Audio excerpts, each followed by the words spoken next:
मेरे अजीज दोस्तों, नमस्कार। आज नवंबर का पहला दिन है, 1 नवंबर 2017, और आज के इस AFEIS.com के लाइफ मैनेजमेंट में मैं डॉक्टर विजय अग्रवाल आप सभी का हार्दिक रूप से स्वागत करता हूं। दोस्तों, पता नहीं क्यों मेरा मन आज एक बड़े विचित्र किस्म के विषय पर आप लोगों से बात करने का मन कर रहा है। और सोचिए कि मैं कितना खुशकिस्मती हूं कि मुझे आप जैसे लोगों का समूह मिला हुआ है। इतने सारे लोग मुझे मिले हुए हैं जिनसे मैं अपने मन की बातें कर सकता हूं, जिनसे मैं जो चाहता हूं वो कह सकता हूं, और आप लोगों से सुन भी सकता हूं, भले वो ईमेल के रूप में ही क्यों न हो। है ना, ये बहुत बड़ी खुशकिस्मती की बात है मित्रों, और मैं इसके लिए आप सबके प्रति बहुत आभार व्यक्त करता हूं और बहुत बहुत आप सबको धन्यवाद भी देता हूं। आज एक बड़े अटपटे विषय पर बात करने का मेरा मन कर रहा है, और आप सुनेंगे तो शायद थोड़ा सा हंसें भी, अगर हंसेंगे नहीं तो कम से कम मुस्कुरा तो जरूर देंगे। आज मैं आपसे साइकिल पर बात करना चाह रहा हूं। अब आप कहेंगे कि ये साइकिल भी क्या कोई विषय है जिस पर बात की जा सकती है? देखिए, बात तो दोस्तों किसी पर भी की जा सकती है। मैं आपको एक छोटा सा किस्सा चलिए यूं ही सुना देता हूं। कभी कभी हल्की फुल्की और मजेदार बातें भी हो जानी चाहिए। आपने सुना होगा नाम चेखव का, जो रशिया के बहुत बड़े कहानीकार हैं। चेखव बेसिकली वो डॉक्टर थे, लेकिन वो कहानी लिखने में उन्हें बहुत ज्यादा रुचि थी, और बहुत गजब की उन्होंने कहानियां लिखी हैं। मैं तो उनका मुरीद हूं बिल्कुल। क्या कहानियां लिखते थे।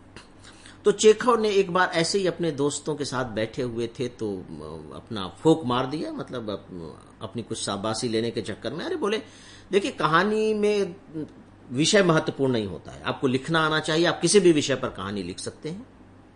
दोस्तों ने बड़ा देखा घूर करके कि यार ये कैसा आदमी, ये कह रहा कि किसी भी विषय पर कहानी लिखी जा सकती है, ऐसा कैसे संभव है? तो उन्होंने कहा कि हाँ संभव है। तो लोग सब बैठे हुए थे, तो वहीं टेबल पर एस्ट्रे रखी हुई थी। एस्ट्रे मतलब जहां आप सिगरेट की जो राख होती है वो झाड़ते रहते हैं। तो दोस्तों ने कहा कि अच्छा तुम इस पर कहानी लिख सकते हो, एस्ट्रे पर कहानी लिखो। तो उन्होंने कहा कि हाँ लिख सकता हूं। और मित्रों, उन्होंने एस्ट्रे पर कहानी लिखी, और वह कहानी उनकी सर्वोत्तम कहानियों में से एक है। यानी कि किसी भी विषय पर बात भी की जा सकती है। और आइए आज हम साइकिल पर बात करते हैं।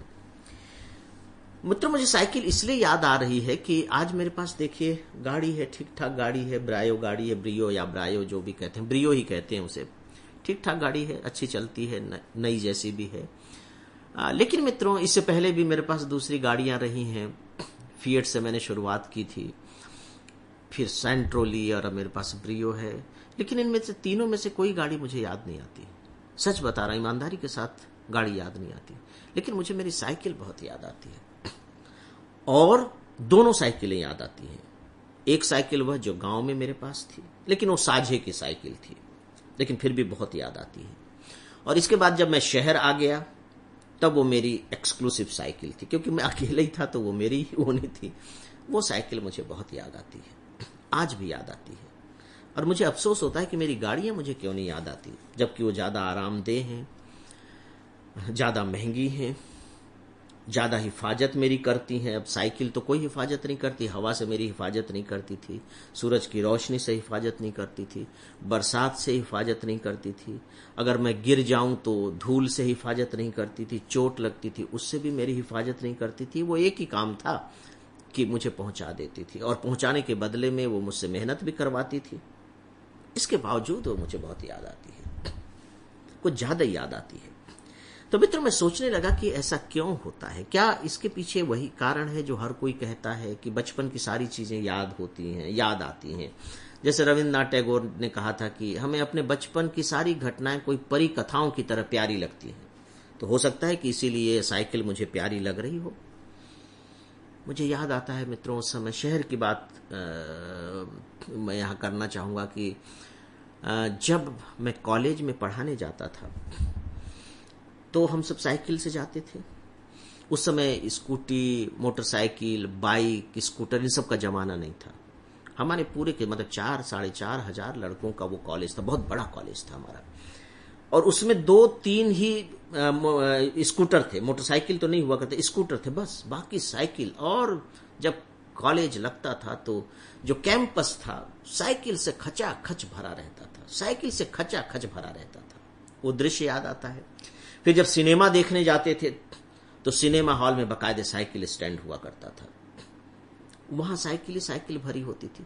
यह दृश्य फिर मुझे देखने को नहीं मिला। हाँ, कोटा जब मैं गया था लेक्चर देने के लिए एक इंस्टीट्यूट में, इंजीनियरिंग इंस्टीट्यूट में, तब मैंने देखा कि अरे बाप रे, उनके तो पूरे आंगन में साइकिल ही साइकिल भरे हुए हैं। तो वहां स्टूडेंट्स के लिए साइकिल की व्यवस्था की गई है और वो अपनी साइकिल ला करके खड़ा करते हैं। अदरवाइज तो वो अद्भुत दृश्य अब देखने के लिए आप तरस जाएंगे। अब साइकिल ही देखने के लिए तरस जाते हैं तो दृश्य की तो फिर बात ही अलग है। खैर मित्रों, ये तो दृश्य की बात हुई। तो फिर मुझे लगा कि ये साइकिल इतनी याद क्यों आती है। तो मित्रों, कुछ चीजें जो मेरे हाथ में निकल कर आई हैं, पल्ले पड़ी हैं, वो मैं थोड़ा सा आप लोगों से शेयर करने जा रहा हूं। आप लोग भी थोड़ा सोचने की कोशिश कीजिए। पहली बात तो जो मुझे सबसे टॉप पर जो बात लगती है वो साइकिल तो है, लेकिन इसमें क्रिएटिविटी बहुत है। कार में वो क्रिएटिविटी नहीं है। आप अब सोचेंगे कि साइकिल में कहां से क्रिएटिविटी आ गई। सोच के देखिए, कार हम सब एक ही तरीके से चलाते हैं, साइकिल एक ही तरीके से नहीं चलाते। कार में आप स्पीड बढ़ा देंगे, मोड़ में ज्यादा स्पीड से मोड़ लेंगे, बस यही सब थोड़े बहुत करामात कर सकते हैं ना, और वही खतरा मोल लेकर के। साइकिल में आप देखिए कि कितनी क्रिएटिविटी है, कितनी सारी क्रिएटिविटी है। आप पैडल तो मारते ही रहते हैं, पैर तो लगातार आपके चलते ही रहते हैं, तो वो श्रम है, श्रम की creativity, labour, dignity to labour. Car में तो बैठे हुए हैं और चलते चले जा रहे हैं, तो श्रम। लेकिन उससे भी बड़ी बात मुझे लगती है कि साइकिल चलाने के तरीके कितने सारे हैं। आप देखिए कि साइकिल के करतब दिखाए जा सकते हैं, कार के करतब नहीं दिखाए जाते। कार के करतब में वो मौत का कुआं हुआ टाइप का कुछ दिखा दिया जाता है कि आप उछल करके दूसरी तरफ चले जाते हैं बस, या कार रेस हो जाती है। साइकिल में कितने करतब दिखाए जाते हैं, सर्कस वगैरह में आपने देखा होगा। तो ये करतब क्या है? क्रिएटिविटी नहीं है। चलिए, हम सब करतब दिखाने वाले लोग तो नहीं हैं, लेकिन अपनी तरफ से दिखाने की कोशिश तो करते ही थे। करतब सामने से अगर कोई आ रहा हो या आ रही हो तो हम उसी तरह से साइकिल नहीं चलाते थे जिस तरीके से कि हम चलाते आ रहे थे। थोड़ा कट मारेंगे, थोड़ा अपने हाथ को पीछे साइड में ले जाकर के बालों को सहलाएंगे। बेसिकली बालों को सहलाना तो एक बहाना होता था। हम दिखाना चाहते थे कि हम एक हाथ से भी साइकिल चला सकते हैं, और धीरे धीरे जब एक हाथ छोड़ने की आदत पड़ी तो स्थिति यहां तक आ गई कि हम थोड़ी देर के लिए तो दोनों हाथ छोड़ करके साइकिल चला लेते थे। तो ये कम बड़ी रचनात्मकता है, सोच करके देखिए। कट मारते हैं, पतली सी छोटी सी जगह, लेकिन ऐसा कट मार के साए से निकलेंगे कि देखने वाला दंग रह जाएगा कि अरे बाप रे, ये क्या हुआ, वो चौंक जाएगा। क्या ये रचनात्मकता नहीं है? दो लोगों को सामने बैठा लिया है, दो लोगों को पीछे बैठा लिया है और साइकिल चल रही है, ये भी रचनात्मकता है। हम भी साइकिल चला रहे हैं और पीछे हमारे कैरियर में बैठ करके उसने भी पैडल पर अपना पैर रख लिया है और हम दोनों ही साइकिल चला रहे हैं, तो ये भी एक रचनात्मकता है। ढलान पर पहुंच गए हैं तो स्विच ऑफ कर दिया है, ब्रेक पर हाथ है और साइकिल दौड़ती चली जा रही। देखते हैं कितनी स्पीड से साइकिल जा सकती है और उसको संभाले हुए हैं, ये भी एक रचनात्मकता है। गजब की रचनात्मकता है। सोच करके देखिए तो मुझे लगा कि कहीं इस रचनात्मकता की वजह से ही तो साइकिल प्यारी नहीं लगती है। बड़ा अपनत्व सा महसूस होता है। मुझे याद आता है कि जब साइकिल आई थी तो रोज, मतलब शायद ही कोई दिन ऐसा रहता हो जब सुबह उठ करके उस साइकिल की सफाई करना डेली के रूटीन में शामिल न हो, दायित्वों में शामिल था कि साइकिल को रोज साफ करना है। और वो साइकिल ऐसी कि जो रोज गंदी होती थी और कुछ ज्यादा ही गंदी होती थी। अब गांव की सड़कें आप जानते हैं, धूल से भरी हुई हैं, तो साइकिल धूल दूषित हो जाती थी। बरसात के दिन है तो कीचड़ लगना ही लगना है, तो अब कीचड़ लग गया है तो सोचिए कि वो कितनी मेहनत की मांग करती है सफाई के लिए। अब कार तो खुद साफ करते नहीं है, कॉलोनी में एक अब लोग हैं साफ करने वाले, वो महीने भर का उनको आप पेमेंट दे दीजिए, वो आकर के आपकी कार साफ कर देते हैं। तो जिससे हमारा श्रम नहीं जुड़ा हुआ है, मुझे लगता है कि उससे अपनत्व भी थोड़ा कम हो जाता है। श्रम हमें जोड़ता है। दोस्तों, जो सबसे बड़ी बात है वो ये है, श्रम हमें जोड़ता है, वो अपनत्व की भावना पैदा करता है। मशीन हमें नहीं जोड़ती। और आखिरी चीज दोस्तों की आप देखिए कि साइकिल का जो मैकेनिज्म है वो कितना सरल है। सच पूछे तो कोई मैकेनिज्म ही उस तरीके से नहीं है। पंचर है तब हम लोग बना लेते थे, चैन उतर गई तो चढ़ा लेते थे, और थोड़ा बहुत जो कुछ खराब हो गया तो ठोक ठाक करके ठीक कर लेते थे, टायर फट गए तो बदल लेते थे। तो आधे मैकेनिक तो हम लोग खुद ही हो गए थे साइकिल चलाते चलाते। वो रोज किसी वर्कशॉप में रखी ले जाने की उसकी जरूरत नहीं होती थी, ना किसी मेंटेनेंस की जरूरत होती थी कि भैया 5000 किलोमीटर आपकी गाड़ी चल गई है तो आप इसको कार के वर्कशॉप में भेजिए, उसकी धुलाई होगी, सफाई होगी, मेंटेनेंस होगा, उसमें तेल पानी डाला जाएगा। बेचारी साइकिल में तो एक कुप्पी में तेल आता था, साइकिल का तेल आता था, उसके नट बोल्ट में डाल दीजिए, उसी से वो संतुष्ट रहती थी और आपको लेकर के उड़ती रहती थी, आपके हिसाब से चलती रहती थी। खतरा कुछ ज्यादा होता नहीं था। और सबसे बड़ी बात है कि हमारे लिए खतरा नहीं कम करती थी, बल्कि दूसरों के लिए भी वो खतरनाक नहीं होती थी। गाड़ियां मेरे लिए भले खतरनाक ना हो, लेकिन दूसरों के लिए बड़ी खतरनाक होती हैं, आप जानते ही हैं। और फिर प्रदूषण ने क्या नाक में दम कर रखा है।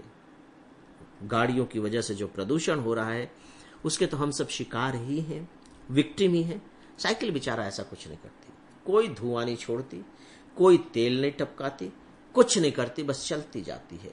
बदले में आपसे बस थोड़ी सी मेहनत की मांग करती है, लेकिन इस मेहनत के बदले में वो हमको देती कितना है, कितना देती है? स्वास्थ्य, हेल्थ। वो ऐसा नहीं है कि केवल लेती है, हमें स्वास्थ्य देती भी है। और आप आराम से चलते जाइए खुले आकाश के नीचे। गाड़ी तो आपको ढक देती है ना, अगर 4 चक्के की गाड़ी है तो आपको ढक दिया, आपके आकाश के बीच में वो बाधा बन जाती है, ऊपर की जो छत है। ये तो कुछ नहीं, खुला आसमान है, तारों के छांव के नीचे चलते चले जाइए। चांदनी रात है, तारे टिमटिमा रहे हैं, साइकिल सर्राटे भर रही है, चलते चले जाइए आप। यहां तक कि हवाओं के सर्राटे और सनसनाहट और आवाज भी सुन सकते हैं। और साइकिल बेचारी है कि वो सरकती जा रही है, उछलती जा रही है, खुद भी मजे ले रही है और आपको भी मजे दिला रही है, और आपको अपने गंतव्य तक पहुंचा भी दे रही है। तो मित्रों, पता नहीं क्यों साइकिल की याद आ गई, तो मुझे लगा कि आज चलिए हम साइकिल को ही अपनी श्रद्धांजलि कह लीजिए। अब तो कोई साइकिल चलाता ही नहीं है, गांव में तो है, शहरों में भी कभी कभी थोड़ी बहुत दिखाई दे जाती है साइकिलें। तो मित्रों, इसके जरिए मैं बस कहना एक बात चाहूंगा, आप नहीं तो कहेंगे कि ये लाइफ मैनेजमेंट में आज क्या बताया आपने, केवल एक पुराना सा गुणगान सा कर दिया। मैं कहना ये चाह रहा हूं कि अपनत्व तो कैसे लोगों को जोड़ता है, ये समझने की चीज है। अपनत्व तो ही जोड़ता है, सरलता ही जोड़ती है, सहजता ही जोड़ती है, रचनात्मकता ही जोड़ती है, पहली बात। दूसरी बात यह है कि हम सब कोशिश करें कि कैसे हम श्रम युक्त जीवन ज्यादा से ज्यादा अपना बना सकें। गाड़ियों से हम निजात तो नहीं ले सकते, पूरी तरह से तो मुक्त नहीं हो सकते, लेकिन अपनी जिंदगी के जो रोजमर्रा की जरूरतें हैं उनमें तो हम साइकिल को शामिल कर ही सकते हैं, बड़े आराम से कर सकते हैं। उसमें तो कोई बहुत दुविधा की बात नहीं है। तो दोस्तों, कोशिश कीजिए कि वह साइकिल जिसे हमने अपने घर से निष्कासित कर दिया है, वनवास दे दिया है, फिर से उसे बुलाएं, आमंत्रित करें, उसके जगह पर उसे रखें, बिठाएं, उसे प्यार करें और उससे प्यार पाएं भी। तो मित्रों, इसी के साथ ही अब आज के लाइफ मैनेजमेंट को मैं यहीं समाप्त करना चाहूंगा। नमस्कार।